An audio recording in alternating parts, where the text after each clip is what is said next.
Bonjour à tous.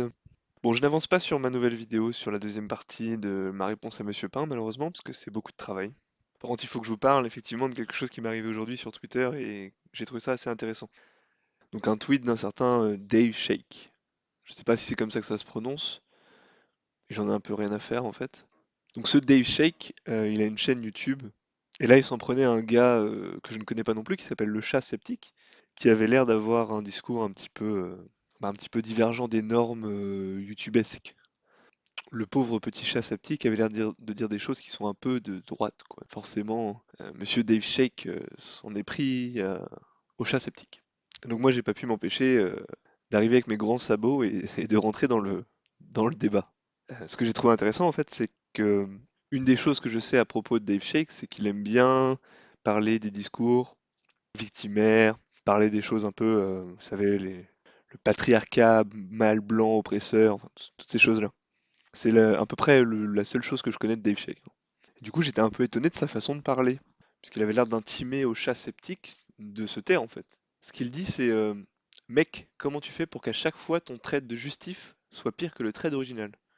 Bon, ça équivaut à un supprime en fait, hein.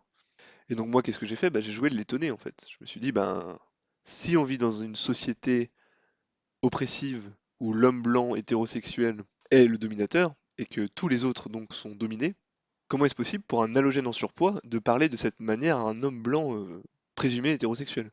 Moi j'ai trouvé ça choquant. Puisqu'on vit dans une société où l'homme blanc domine, comment est-ce possible pour un halogène de parler de cette manière? Merde quoi. Mais que fait la police? Mais que fait la Gestapo?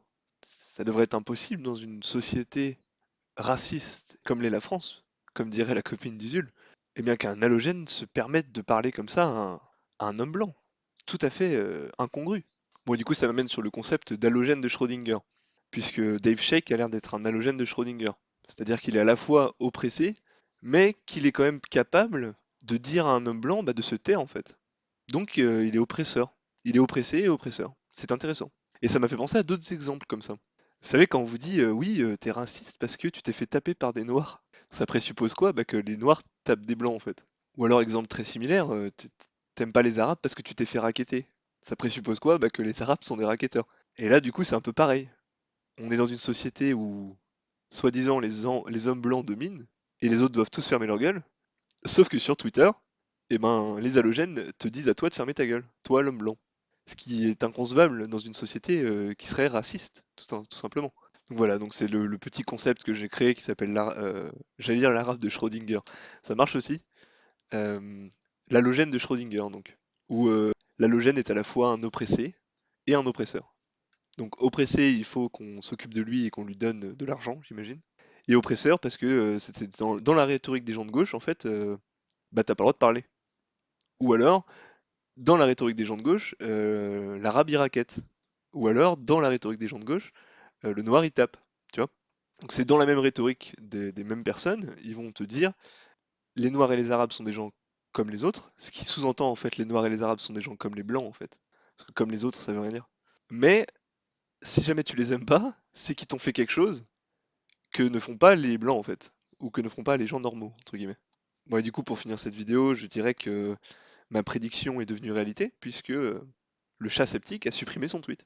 Il y avait d'autres gens qui lui avaient répondu, hein, il n'y avait pas que Dave Shake, mais Dave Shake c'est un des plus gros comptes qui lui a répondu, et il avait entraîné avec lui sans doute pas mal de ses followers. Donc voilà, donc dans un pays raciste comme l'est la France, où les blancs dominent, eh bien les blancs suppriment leurs tweets parce que ils ont énervé un gros plein d'huile quoi. Voilà voilà. Bon, je vous souhaite une bonne fin de journée et puis je vais essayer de bosser sur l'autre vidéo. Allez, salut.